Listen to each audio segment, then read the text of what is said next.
Assalamualaikum warahmatullahi wabarakatuh.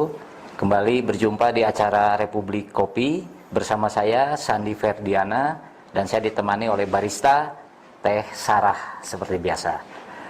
Republik Kopi merupakan acara diskusi atau talk show yang mengangkat sejumlah tema dan kali ini kita mengangkat tema mengenai APBD Kota Cimahi.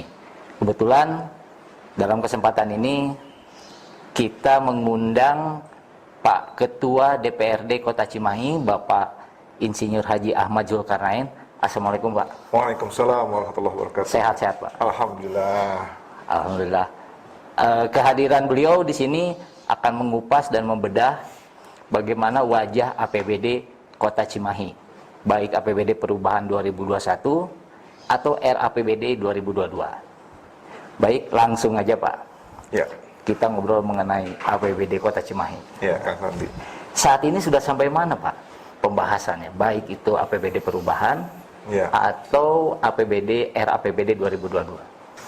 Ya, alhamdulillah untuk APBD Perubahan tahun anggaran 2021 kita sudah paripurnakan 2 minggu yang lalu lah, gitu ya. Dan sekarang dalam proses evaluasi dari Provinsi Jawa Barat. Nanti setelah evaluasi dari Gubernur Jawa Barat keluar, baru kita jalankan begitu APBD-nya.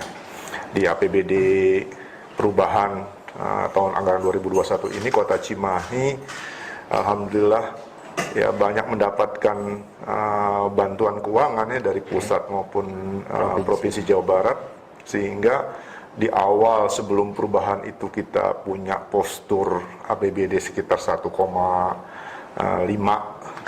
triliun, dan setelah perubahan ini mendapatkan 1,977, jadi hampir 2 triliun sekarang APBD Kota Cimahi di tahun anggaran 2021 ini. Ini tambahan ini murni dari APBD provinsi? Iya, banyak sekali bantuan, ada proyek-proyek besar yang dibantu oleh Provinsi Jawa Barat. Ya, pertama itu ada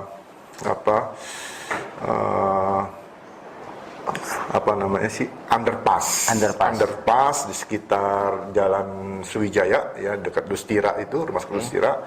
Itu kita dapat bantuan berapa ya, sekitar 100 infrastruktur, berarti kelompok infrastruktur maksudnya ya. RSJ jalan ya, jadi underpass itu sekitar 105 miliar gitu ya. Kemudian untuk Stadion Sangkuriang, Sangkuriang itu juga sekitar 110 di tahap pertama ini ya. Kita harapkan tahun anggaran berikutnya mendapatkan bantuan lagi, karena kita sudah DED-nya untuk Stadion Sangkuriang itu sekitar 270-an lah begitu ya. Jadi mudah-mudahan 110 ini bisa diterapkan gitu ya, di Kota Cimahi. Demikian juga untuk bantuan-bantuan baik itu gedung maupun peralatan alat kesehatan di Rumah Sakit Cibabat. Jadi alhamdulillah total 411 bantuan keuangan dari Provinsi Jawa Barat kita terima di Cimahi, alhamdulillah. Menarik, Pak, tadi 2 proyek infrastruktur tadi, yang underpass sama Stadion Sangkuriang. Betul. Dia multi years itu, atau? Untuk underpass tahun ini saja. Tahun ini saja. Dan itu kalau nggak salah yang kerjain itu BUMN ya, PT Nindya Karya. Kalau Stadion Sangkuriang ini masih dalam proses lelang ya, belum dikerjakan. Ya mudah-mudahan sekali lagi tahun ini bisa diterapkan 110 miliar ya, entah itu konstruksi atau apa ya, mudah-mudahan bisa diterapkan, dan berikut ini nanti kita carikan dana lagi. Ya mudah-mudahan provinsi tetap komitmen untuk membantu begitu. Pak, kalau di masyarakat banyak berbincang mengenai anggaran pemerintah sekarang banyak direfocusing. Betul. Refocusing untuk COVID-19. Betul. Di Cimahi gimana, Pak? Tadi kalau ngelihat penjelasan infrastrukturnya oke banget nih. Untuk refocusing yang paling terasa banget itu di tahun 2020 ya. 2020 tuh mungkin karena masih baru ya, pemerintah baik pusat dan daerah itu menanganinya gitu ya, sehingga perintah dari pusat untuk refocusing anggaran, maka kita 2020 itu pernah menganggarkan ya dana penanganan COVID sekitar 195 miliar ya di belanja tidak terduga ya, BTT istilahnya BTT, gitu ya. Tapi sampai akhir tahun 2020 ya hanya terserap sekitar 80-an miliar begitu ya. 80 miliar. Jadi akhirnya menjadi silpa itu. Nah, sehingga untuk 2021 ini kita hanya mengalokasikan di belanja tidak terduga itu sekitar 23,8 miliar begitu. Untuk jaga-jaga nanti. Untuk jaga-jaga, dan terakhir dalam evaluasi kami Badan Anggaran bersama dengan tim anggaran TAPD. pemerintah daerah Kota Cimahi itu ya baru setengahnya lah digunakan. Baru setengahnya. Jadi insya Allah akhir tahunnya cukup lah gitu ya. Pak, sedikit bahas, kita coba tengok di 2022 kan Ya. PPAS KUA PPAS-nya udah masuk ya, Betul. udah mulai dibahas. Seperti apa wajahnya nanti Pak itu, Pak? Ya, pada prinsipnya yang pertama tahun 2022 itu adalah tahun terakhir dari pemerintahan Kang Ajai Ngatiana ini gitu ya. Yang mereka terpilih menjadi wali kota, wakil wali kota di 2017 sampai 22 ini ya. Kan setelah mereka terpilih, maka visi misi saat itu dibahas lagi bersama dengan DPRD, menjadilah RPJMD ya. Dari RPJMD itulah ini tahun terakhir 2022 itu Ya. jadi pastilah arahnya penuntasan dari ya visi misi tersebut ya, maupun penuntasan dari target-target yang sudah ditetapkan dalam RPJMD 1722 ini ya. Tapi tahun 22 ini juga kita masih suasana pandemi kayaknya begitu ya, sehingga aspek pemulihan, khususnya pemulihan ekonomi ya, khususnya pemulihan ekonomi itu menjadi prioritas di dalam arah pembangunan di 2022 ini. Begitu. Kalau boleh tahu Pak, RPJMD yang 5 tahun 1722 ini tingkat pencapaiannya dari hasil evaluasi seperti apa Pak? Karena di 2020-nya ada pandemi nih, ada Betul. COVID. Yang jelas setelah pandemi itu 2020 itu ya alhamdulillah teman-teman eksekutif ya, kemudian disetujui oleh DPRD, kita melakukan pembahasan kembali, yang melakukan revisi terhadap RPJMD tersebut. Kalau sudah dipastikan gitu, nggak akan utuh gitu. Betul, ya, betul. Karena ada hambatan, katakan setahun 2 tahun dengan fokus penanganan COVID-19 begitu, sehingga kita lakukan revisi dan sudah selesai revisinya. Nah, pastilah ada penurunan target-target dari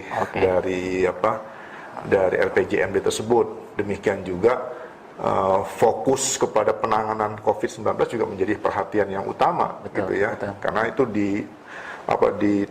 diinstruksikan dari pusat ya, agar daerah ya mampu menangani gitu ya, COVID-19 di daerahnya. Dan alhamdulillah laporan terakhir yang kami ikuti gitu ya, di dalam rapat-rapat di Forkopimda ya, Pemkot Kota Cimahi menyampaikan progres yang luar biasa terhadap penanganan COVID-19 di Kota Cimahi. Begitu. Pak, pembahasan di DPRD KUA PPAS ini sudah di tahap mana Pak? Untuk KUA PPAS 2022 mudah-mudahan kalau kita targetkan dari agenda yang disepakati Badan Musyawarah itu akhir bulan ini sudah disepakati nota kesepakatannya. Akhir bulan. Nokesnya akan ditatangani bersama. Ya, setelah itu mungkin ada waktu 1 minggu buat teman-teman TAPD menyusun RAPBD-nya ya, dan setelah itu kalau sesuai, kita biasanya tertib ya, kita taat dengan jadwal yang diperintahkan di perundang-undangan gitu ya. Tidak boleh lebih dari 30 November. 30 November. Jadi kita targetkan mungkin full awal November sebulanan gitulah kita akan bahas RAPBD 2022 begitu. Baik. Baik Sobat Republika, ternyata di balik APBD itu ada kerja keras dan ada peran DPRD. Kebanyakan masyarakat taunya eksekutif, wali kota, bupati atau gubernur gitu ya. Ternyata ada kerja legislatif yang luar biasa, dia yang membudgetkan, yang mengalokasikan anggaran yang dirasakan oleh masyarakat. Pak Ketua nih, satu pertanyaan. Ya. Cimahi kan sekarang belum punya wali kota definitif. Ya. Wakil wali kotanya pun belum. Ya. Mengganggu nggak ini proses ini? Secara administrasi ada hambatan-hambatan karena memang kewenangan seorang PLT wali kota itu ya pasti tidak maksimal dibandingkan dengan wali kota definitif. Ya, dalam hal administrasi saja ya setiap peraturan yang akan dikeluarkan oleh saudara PLT wali kota itu ya harus mendapatkan persetujuan dari Kemendagri, dari Mendagri. Jadi dan itu ada waktu ya. Jadi tidak bisa cepat begitu ya. Demikian juga Raperda pun harus mendapatkan persetujuan dari Kemendagri begitu. Dan ini sedikit menghambat sebenarnya ya dibandingkan dengan kalau wali kotanya definitif begitu. Tapi selama koordinasi komunikasi ya antar PLT wali kota dengan kami DPRD lancar sih ya hambatan itu nggak terlalu signifikan gitu ya. Cuma dari segi waktu mulur seminggu 2 minggu aja begitu. Hanya segitu. Hanya begitu. Pak nggak coba ngisi Pak, wakil wali kotanya nggak coba kalau itu. Peraturan perundang-undangan memang status wali kota yang kemarin dalam kasus hukum gitu ya, dia harus sampai ada keputusan yang inkrah gitu. Karena statusnya tetap aja beliau sebagai wali kota nonaktif begitu kan. Jadi masih ada. Jadi ketika nanti diputuskan secara inkrah tidak bersalah ya akan kembali. Ya kalau bersalah berarti sudah dicabut. Ya. Definitif ini kan masih berproses ya. Setahu saya ada proses banding dari putusan terakhir ya pengadilan di tingkat pertama di pengadilan Tipikor Bandung begitu kan, sekarang lagi naik banding katanya ya di pengadilan tinggi dan kita masih menunggu dan menghormati proses hukum saja gitu ya bagaimana hasilnya. Yang jelas belum ada keputusan yang inkrah begitu, sehingga tetap status sekarang Pak Wakil Wali Kota Pak Ngatiana itu menjadi PLT Wali Kota ya terus dulu sampai ada inkrah dan kemudian ada proses selanjutnya secara administratif. Baik. Begitu. Baik Sobat Republika, seperti itulah kondisinya. Memang ada sedikit hambatan proses penetapan atau perumusan RAPBD 2022 ketika wali kota atau ketika Kota Cimahi belum memiliki atau tidak memiliki wali kota yang definitif. Betul. Tapi itu semua gitu ya, bisa terlalui dengan kerja keras PLT wali kota dan DPRD Kota Cimahi. Baik Sobat Republika, kita lanjut di section 2 nanti.